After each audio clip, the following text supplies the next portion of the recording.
Sometimes we get excited about new beginnings, new ideas, new plans. But before we rush ahead, it's always good to pause and ask God, is this from you?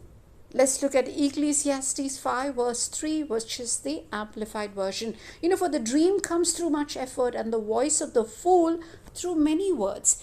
God is the author and the finisher of our faith. If we look at Hebrews 12 verse 2, but he's not obligated to finish anything he didn't start. I am a proactive person, and I can easily come up with ideas of things to do.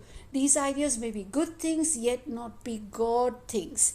Starting new things is exciting, and many of them are God's will, but we should do all we can to make sure they are God's will. Otherwise, we will be frustrated and worn out, from trying to make something work when it is never going to work.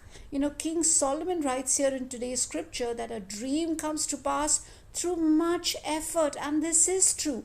Now, it's easy to look at something, someone else is doing and wish, you had what they have or were doing what they are doing, but you may have no idea what it took for them to get, where they are. Jesus teaches that we should make sure we can finish before we start. If we look at Luke 14 verse 28 to 30. Now, if you do all you can, to hear from God and make an honest mistake, don't worry. God will help you to get back on the right track.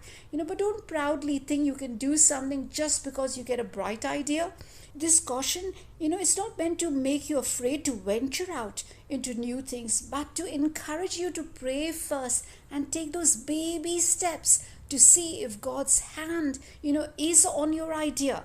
Say this: I will pray before starting anything new in my life, and I will humble myself under God's mighty hand, that in due time he may exalt me, as per 1 Peter 5 verse 6.